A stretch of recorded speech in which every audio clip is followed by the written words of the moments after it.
Want to really see something that said, take a look at what happened. Hey. Why this beat so cold? We will make America proud again. And you try to kill our We will make America wealthy again. And yes, together, we will make America great again. You know, I just don't know how the man even had a nerve to ask a question like this. I'm just saying, y'all. And it ought to be a full-blown investigation. And they ought to say, sir, put your hands behind your back. They ought to walk this man out right now with his hands behind his back. An absolute disgrace, y'all. Well, let's go and get into it. Shout out to them beautiful patriots around the world. My brothers and sisters, I hope everybody is blessed, well, healthy, and that nothing but the best is going on in all you beautiful people's life. We 4 days out, y'all. 4 days out, man. And they can't get here fast enough. They say everybody gonna get confirmed. And we got some more news on Adam. They ought to walk in there and put his hands behind his back. Full-blown investigation. Actual basis to investigate Liz Cheney? Yes or no? Senator, that's a hypothetical, and I'm not going to answer that question. No, it's not hypothetical. No one has asked me to investigate. But the president has We're also worried about Liz Cheney, Senator. The president has You know what called we for should this. be worried about? Ms. Bondi, The please crime rate answer in my questions. California right now You are is aware, through the roof. Ms. Bondi, Your robberies are 87% higher than the national average. My question is this. Senator, what I can tell you is I will never play politics. You're trying to engage me in a gotcha. I won't do it. I won't play politics with any ongoing investigation. So let me ask you another. Like you did leaking your colleague Devin Nunes's memo. I'm not going to mislead this body nor you. All right, let me ask another question. You don't want to answer that. Let me ask another question. You were censured by Congress, Senator, for comments just like this that are so reckless. Attorney General nominee Pam Bondi clashing with California Senator Adam Schiff during day one of her Senate confirmation hearing yesterday. Bondi also questioned the weaponization of the Department of Justice, the surge of crime under the Biden administration. I want you to talk to Tennesseans, to Californians, to all Americans about what you're going to do to get this crime rate down in this country. Despite the questions from Senator Schiff, I look forward to working with you and the state of California to do everything we can to fight violent crime in California. And you know as well as I, that crime is only going to go through the roof now after these forest fires. You're going to have looting. You're going to have price gouging. You're going to have so many things that I have dealt with in the state of Florida, and I am committed to working with California just as much as I am committed to working with you, Senator Kennedy, in the tragedy that just took place in Louisiana. But we've got to ensure, if I'm confirmed, that everyone in this country is safe. Joining me now is Tennessee Senator Marsha Blackburn, a member of the Senate Judiciary, Finance, Commerce, and Veterans Affairs Committee. Senator, thanks so much for being here. You questioned Pam Bondi yesterday, as well as questioning Transportation Secretary nominee Sean Duffy. And today you'll be questioning Treasury Secretary nominee Scott Bessent. You also walked with Defense Secretary Pete Hegseth to his hearing Tuesday. What's your takeaway on getting these nominees confirmed? We are going to get these nominees confirmed, Maria. They are doing an outstanding job. I am just so honored to be a part of this process and to see these nominees step forward. And Pam Bondi yesterday did just a masterful job in holding her own, being calm, not taking the bait from the Democrats, pushing back on people like Adam Schiff, who was so disrespectful to her, and she was very gracious to him. But what was so interesting... They ought to walk that clown out with his hands behind his back. I'm sorry, y'all. I had to say it again because I nodded and got pissed. I'm hotter than fish grease. Again, it's a lot of people need to be held accountable, man. And those are one of them clowns they need to just walk out and make an example out of. I'm just saying. Like, he really had the nerve to ask a question. That's what kills me.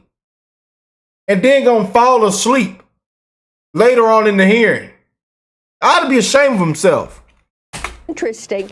They want to talk about the past. They have learned nothing from the elections in November, and they're not talking about the things the American people are talking about, which is rising crime, things that are happening at the border, what we see happening with gangs in communities.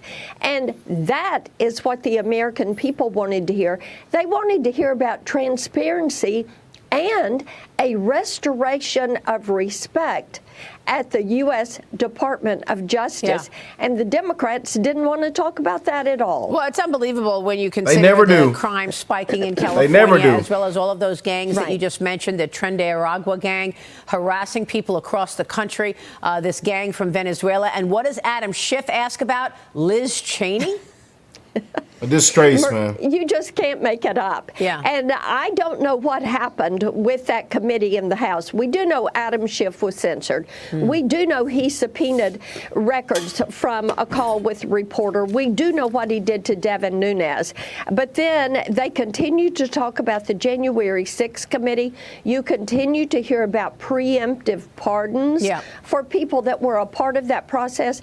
So it really makes you wonder, did they operate outside the law? And people are correcting. Yeah, and they all got to put that, they need to be held accountable. Put your hands behind your backs. Asking that question because they are mighty worried about it now. And they do not want to focus on the issues of the border, of crime, of safety and security. They're all about the past and covering their steps. Meanwhile, President Trump was adamant about having those hostages in Gaza returned before he returns to the White House.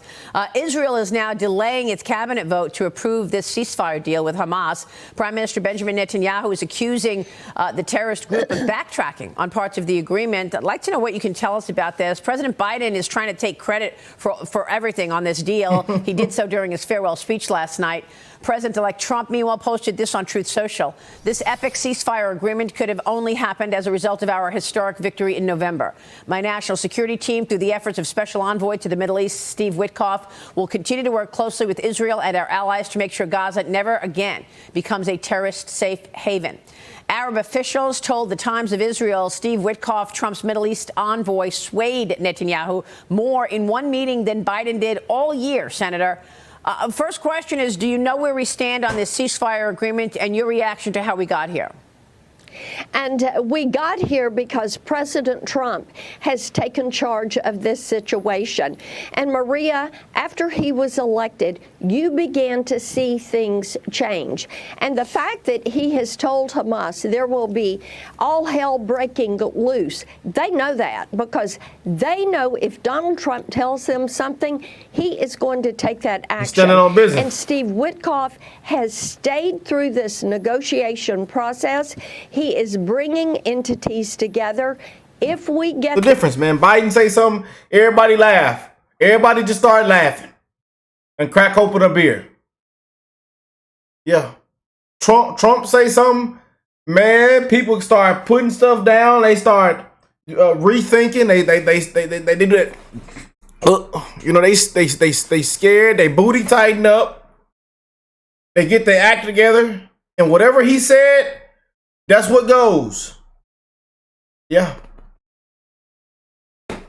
But that lady and that man that's incompetent, going to sleep, going on vacation, you know, they laughed. They had a good old time. Can't take them serious. It's good, man. We finally got a leader back. We finally got our voice back, man. I tell you. Because we've been a complete laughing stock. I'm being honest with y'all, man. So Trump did it. And then he going to turn around and do that little smile and shit. I mean, unbelievable, y'all. We know why it happened.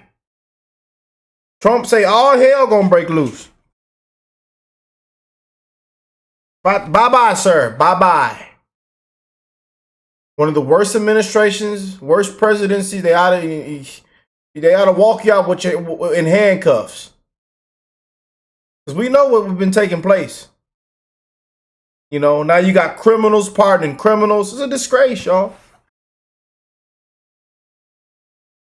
This finalized, it is not because of Joe Biden. It is because of Donald J. Trump, and it is in spite of Joe Biden and his team's efforts. The Supreme Court has yet to make its ruling on TikTok and this ban that's coming up. Chinese parent company ByteDance has until this Sunday to divest its U.S. operations or face a ban in America. The Washington Post says Trump is, quote, considering an executive order once in office that would suspend the enforcement of the TikTok ban or sale law for 60 to 90 days, buying the administration some time to negotiate a sale or an alternative solution. Where do you think this is going? I mean, thousands of American TikTok users joining China-based social media app RedNote in anticipation. Experts say they're moving out of TikTok and into RedNote. The app could carry even greater security risks than TikTok, Senator. Your thoughts?